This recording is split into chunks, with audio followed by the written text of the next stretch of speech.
ओम श्री गणेशाय नमः। मित्रों, ज्योतिष विद्या सीखें क्लास 15 में आपका स्वागत है। आज हम आपको बताने जा रहे हैं राहु में एक विशेष गुण अथवा दोष होता है जो शनि में नहीं होता।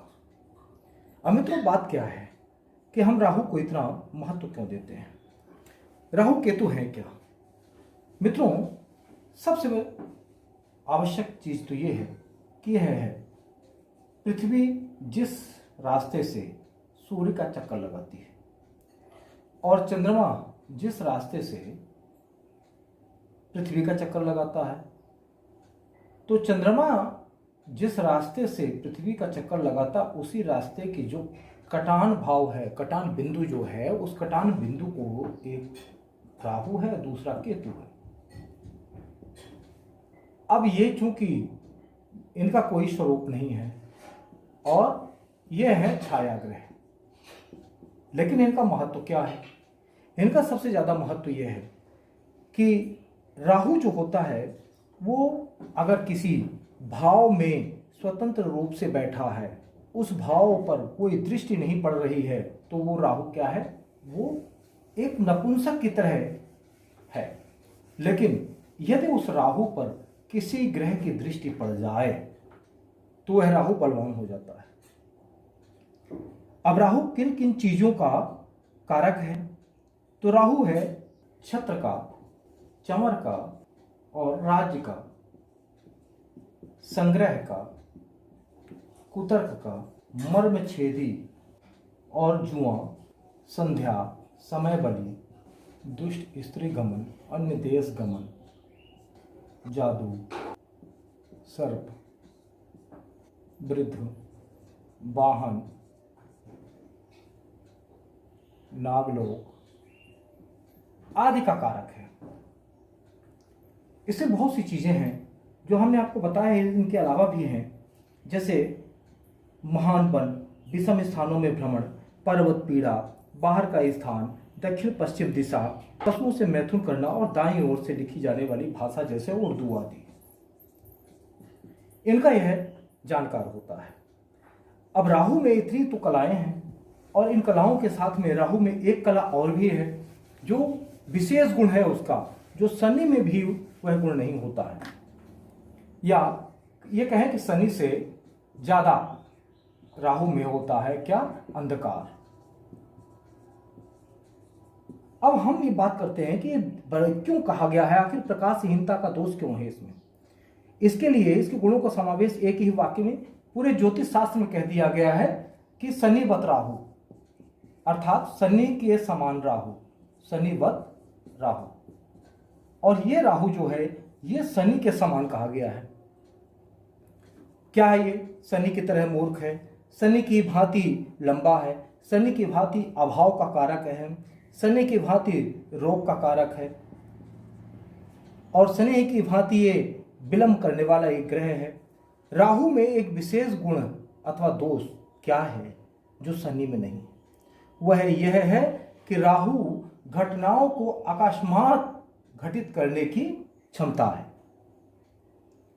यदि राहु द्वितीय भाव में, राहु यदि द्वितीय भाव में हो, या राहु पंचम भाव में हो, या राहु नवम भाव में हो, या राहु एकादश भाव में हो, या लग्न में हो,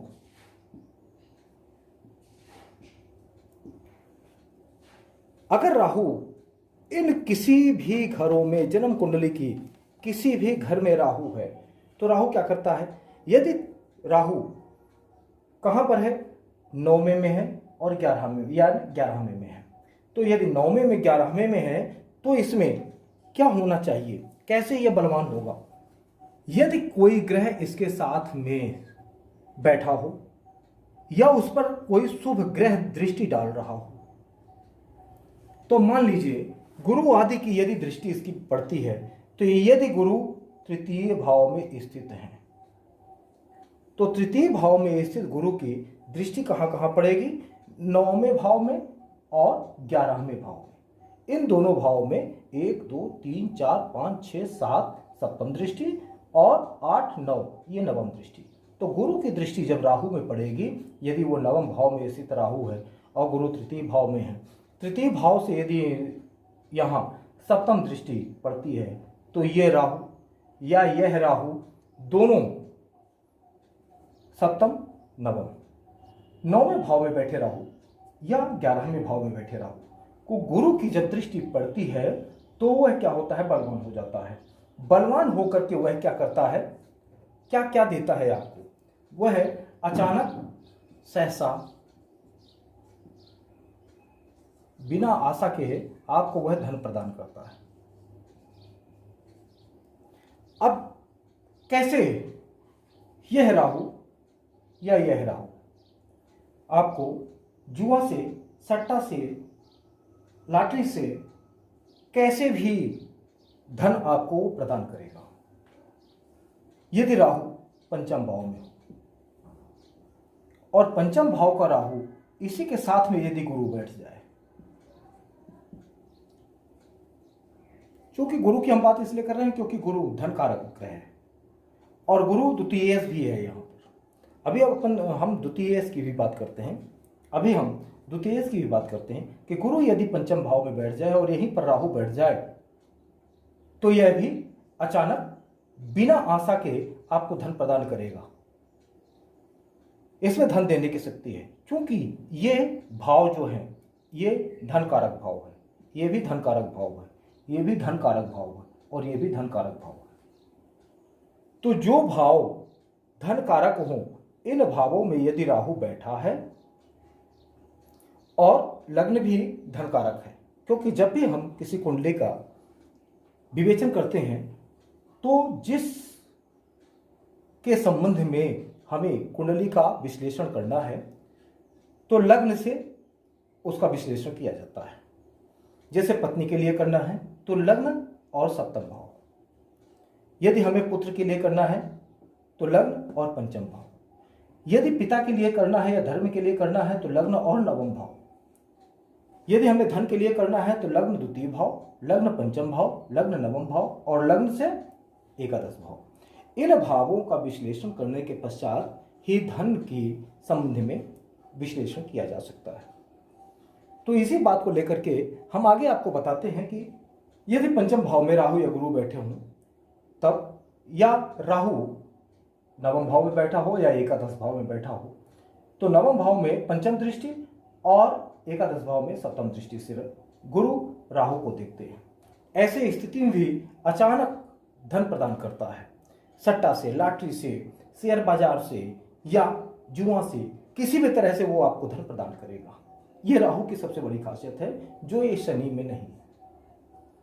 इस शनि में यह गुण नहीं है कि ये क्या है, ये अचानक धन देता है और शनि धीरे धीरे, अगर देगा तो धीरे धीरे देगा, लेगा तो इकट्ठा ले लेगा। यही है शनि और राहु में अंतर। अब हम बात करें कि नवम भाव में यदि गुरु बैठे हों, नवम भाव में यदि गुरु बैठे हों, इस भाव में यदि गुरु की स्थिति हो और राहु पंचम भाव में बैठा हो या नवम भाव में बैठा हो और राहु पंचम भाव में हो, तो ऐसी स्थिति में अर्थात गुरु की दृष्टि राहु पर, अगर इन स्थानों पर राहु बैठा है, कौन कौन से स्थान है ये, लग्न में, द्वितीय भाव में, पंचम भाव में, नवम भाव में और एकादश भाव, ये 5 भाव ये जो हैं ये धन भाव कहे जाते हैं। जब भी विश्लेषण करना होगा धन का, तो हमें इन 5 घरों को देखना होगा।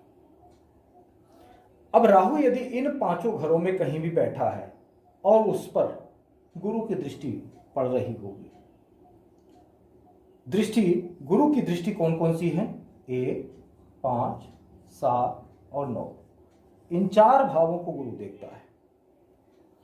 तो ऐसी स्थिति में प्रथम भाव जिस भाव में वह स्थित है उसको कहते हैं सहचर्य। ये तो हो गया सहचर्य, यानी उसी स्थान पर वो बैठे हुए, लेकिन इन स्थानों पर उनकी दृष्टि पड़ती है। तो जब इन स्थानों की दृष्टि राहु पर पड़ेगी तो है आपको अचानक धन प्रदान करेगा। लेकिन मित्रों, राहु के बारे में यदि हम थोड़ा और जानने का प्रयास करें तो ज़्यादा बेहतर होगा। कि राहु क्या है। राहु के संबंध में विशेष रूप से यह ध्यान रखना चाहिए कि वह राहु एक छाया अथवा प्रतिबिंब स्वभाव के अनुरूप ही फल करता है। अर्थात इस पर यदि किसी कुंडली के राजयोग तथा शुभ ग्रहों की युति अथवा दृष्टि द्वारा प्रभाव पड़ता है तो राहु अपनी भुक्ति में उन शुभ ग्रहों के राजयोग का फल करता है। अर्थात धन, यश, पदवी आदि का ये कारक भी होता है। यह देता है उस भुक्ति, अर्थात जैसे मान लीजिए राहु नवम भाव में बैठा है और गुरु तृतीय भाव में बैठा है, तो गुरु की महादशा में जब राहु की अंतर्दशा होगी तो वह क्या देगा, ये सब देता है। अर्थात ये क्या देगा, धन भी देगा, यश भी देगा, पदवी भी देगा। या हम ये कहें तो शनि की भांति राहु भी स्नायु का प्रतिनिधित्व करता है। अर्थात यह स्नायु रोगों को देने में शनि की भांति इसका भी हाथ रहता है। यदि किसी व्यक्ति की जन्म कुंडली में शरीर द्योतक अंग अर्थात लग्न, लग्नेश, चंद्र लग्न या चंद्र लग्नेश, सूर्य लग्न या सूर्य लग्नेश किसी पर भी यह प्रभाव डालता है तो यह हो गया पहला, यह हो गया दूसरा और यह हो गया तीसरा। अब मित्रों, चंद्र लग्न क्या है? मान लीजिए चंद्रमा यहां पर बैठा है तो यह चंद्र लग्न हो गया। यदि राहु यहां पर विराजमान हो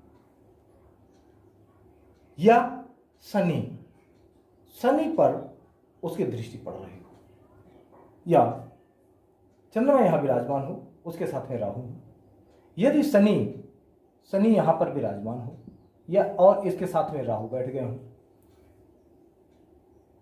या हम ये कहें तो ये हो गया चंद्र लग्न और ये चंद्र लग्नेश। शनि जो है ये चंद्र लग्नेश, अर्थात यहां पर मान लीजिए यहां पर नहीं है राहु, राहु की दृष्टि छोड़िए, राहु की स्थिति देखें तो राहु यदि यहां पर बैठा है तो ऐसी स्थिति में इसी तरह से सूर्य, मान लीजिए सूर्य जहां पर स्थित है, हम कहते हैं सूर्य अपने उच्च के हैं, लेकिन राहु यहां पर अगर बैठ गया तो वह वही फल देगा जो चंद्र लग्न का देगा। यदि लग्न में राहु बैठा हुआ है तो ऐसी स्थिति में भी राहु का प्रभाव पड़ेगा। अभी क्या प्रभाव पड़ेगा? ऐसा व्यक्ति प्रायः वायु रोगों का जीवन में शिकार हमेशा बना रहता है। यदि लग्न में हो या लग्नेश के साथ में हो या चंद्र लग्न में हो या चंद्र लग्नेश के साथ में हो अथवा चंद्र लग्न में हो या चंद्र लग्नेश के साथ में हो, अर्थात शनि जहां पर बैठे हैं, सूर्य मान लीजिए सूर्य यहां पर बैठे हैं और मंगल इसका स्वामी है इस भाव का, तो मंगल की मान लीजिए स्थिति यहां पर है, तो यदि यहां पर ये बैठ जाए राहु, अर्थात या तो सूर्य के साथ में बैठ जाए या तो सूर्य जिस राशि में बैठा है उस राशि के स्वामी के पास बैठ जाए राहु, तो ये क्या करता है, ऐसा व्यक्ति जीवन भर वायु रोगों का रोगी बना रहेगा। इसी प्रकार मित्रों, यदि द्वितीय भाव, हम बात करते हैं इस द्वितीय भाव की, यह द्वितीय भाव क्या होता है? यह धन का सबसे बड़ा भाव माना जाता है। तो राहु शनि चूंकि अभाव के ये ग्रह हैं और खष्टेश अष्टमेश आदि के स्वामियों के साथ यदि राहु का संपर्क हो जाए, खष्टेश जो भी स्वामी हो, इस स्वामी अगर यहां पर वो बैठ गया है और मंगल यहां बैठ जाए तो क्या होगा? अर्थात चतुर्थ भाव से मंगल कहां देखेगा? इस भाव को देखेगा। 1 2 3 4 इस भाव पर मंगल की दृष्टि पड़ेगी, या राहु यहां पर बैठ जाए, राहु यहां पर बैठ जाए और इसके साथ बुध की भी दृष्टि यहां पर, बुध भी यहां पर बैठ जाए। तो चूंकि बुध क्या है? अष्टम भाव का स्वामी है और राहु उसके साथ में है। और इन दोनों की दृष्टि जब एक साथ, क्योंकि राहु जब अकेला किसी घर में रहता है तो वह क्या करेगा, वह शक्ति उस पर नहीं रहती है। जो किसी भी ग्रह के साथ बैठने पर उसकी शक्ति बढ़ जाती है, उसकी 4 गुना हो जाती है। ऐसी स्थिति में राहु की दृष्टि जब द्वितीय भाव में पड़े, अर्थात छठवें 8वें ग्रह के में या तो बैठ जाए या इनके स्वामियों के साथ में इसका संबंध हो जाए, उन स्वामियों की दृष्टि अगर द्वितीय भाव में पड़ जाए तो ऐसा जातक जीवन भर कभी भी धन प्राप्त नहीं कर सकता, उसका हमेशा अभाव बना रहेगा। ऐसा व्यक्ति धन तो जोड़ ही नहीं सकता, वह हमेशा ऋणी रहेगा, वह हमेशा ऋणी बना रहेगा। क्यों? क्योंकि राहु और शनि की दृष्टि ही ऐसी है। तो यदि छठवें आठवें भाव के ग्रहों की दृष्टि राहु के साथ मिलकर द्वितीय भाव में बैठ जाए, पड़ जाए, शनि और राहु दोनों अलग अलग, अगर राहु अकेला भी यहां पर बैठा है, शनि अकेला भी यहां पर बैठा है, या शनि अकेला यहां पर बैठा है द्वादश भाव में, तो वह तीसरे भाव को, द्वितीय भाव को देखेगा। यदि शनि की स्थिति यहां पर हो तो क्या होगा, और शनि की दृष्टि यदि यहां पर पड़ जाए या यहां गुरु बैठे हों तो शनि की दृष्टि गुरु पर पड़ेगी सप्तम भाव से, 1 2 3 4 5 6 7 सप्तम। तो गुरु जी क्या करेंगे, 1 2 3 4, इनकी दृष्टि तो यहां पड़ेगी नहीं अपने घर में, और शनि की दृष्टि सीधा यहां पर पड़ती है दसम भाव में। तो ऐसा भी जातक कभी भी धन जोड़ नहीं पाएगा, उसका बैंक बैलेंस हमेशा 0 रहेगा। यही कारण है कि राहु और शनि जो अभाव के कारक हैं, परंतु शनि में वह दोष नहीं होता जो राहु में होता है। यह राहु अचानक धन प्रदान करता है, अचानक धन प्रदान करता है, अचानक देता है धन। इसलिए कहा गया है कि राहु में एक विशेष गुण अथवा दोष है जो शनि में नहीं होता। और मित्रों, जिस भी कुंडली में आप देखेंगे और राहु की स्थिति अगर ऐसी बनी हुई है कि वह लग्न में, द्वितीय भाव में, पंचम भाव में, नवम भाव में और एकादश भाव में हो, ऐसा व्यक्ति हमेशा जुए से, लॉटरी से, सट्टा से धन प्राप्त करता है। मित्रों, अगली वीडियो में हम फिर आपसे किसी रोचक जानकारी के साथ मिलते हैं। तब तक के लिए जय श्रीमन नारायण।